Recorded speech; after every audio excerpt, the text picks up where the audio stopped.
Section 3.7 Optimization, Example 2. An open-top box is to be made by cutting congruent squares of side length x from the corners of a 20 by 25 inch sheet of tin and bending up the sides. How large should the squares be to make the box hold as much as possible? What is that maximum volume? So we have a rectangular sheet of tin that measures 20 inches by 25 inches. And what we're going to do is we're going to come in here and we're going to cut squares off of each one of the corners, and the squares are going to be x units by x units. After we cut these squares out, we are going to fold along the dotted line to create an open box. Now, an open box simply means that it does not have a lid.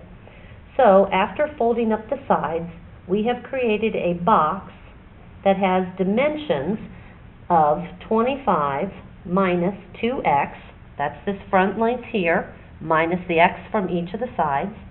We have a width of 20 minus 2x, that would be this dimension here, minus the x being cut off from each of the edges, and a height of x units. Now, since we are trying to figure out what dimensions are going to give us the most possible volume, we need the volume equation for a box. Volume for a box is length times width times height. In this case, the volume is going to be 25 minus 2x, since that's our length, times 20 minus 2x, since that's our width, times x. Now, in this particular problem, we only have one variable to worry about. We do not have a second independent variable. We have everything already in terms of x, which means we do not need to do any secondary equation to substitute. However, looking ahead, we are going to want to take the derivative to be able to find the maximum value, and so the derivative would be much easier to work with if this were expanded out and FOILed out.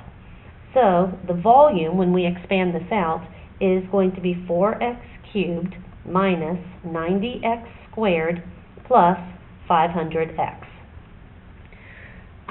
Before we go into finding the derivative and finding the critical values, I do want to talk about what the feasible domain is going to be.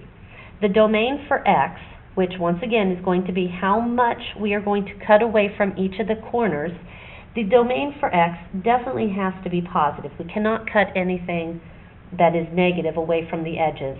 However, we are limited by the shorter side of 20. I cannot possibly cut more than 10 inches from each side. If I were to cut 10 inches from each of the edges, then I would actually cut my tin in half.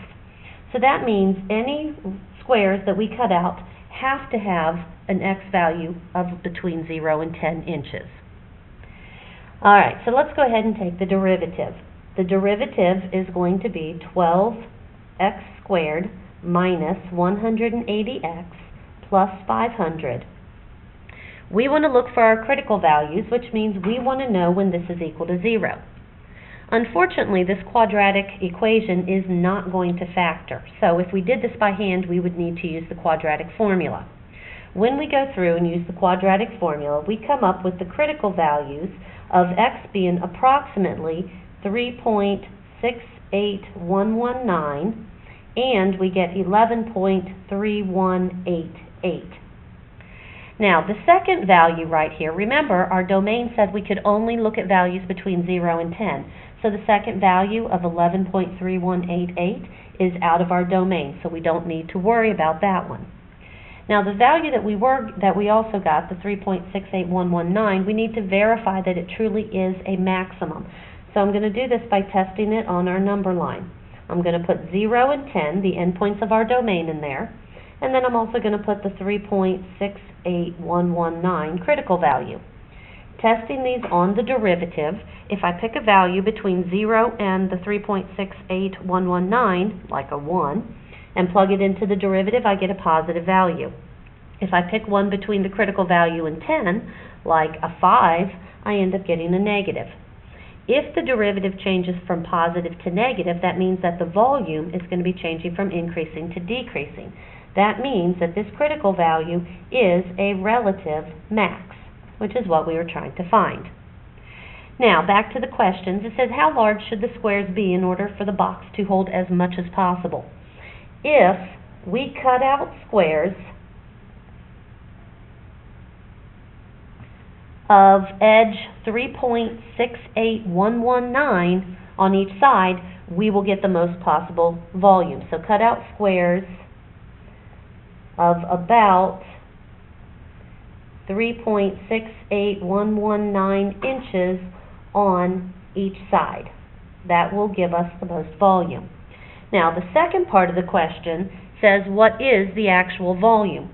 So in order to find that, I'm going to take my 3.68119, I'm going to plug it back in to find the length. So I'm going to take 25 minus 2 times this value. I'm going to plug in the critical value here, the 20 minus 2 times that critical value, and I'm going to plug it in here. And I'm going to multiply those three values together. When I multiply those three values together, I get that the volume is about 820.528 cubic inches.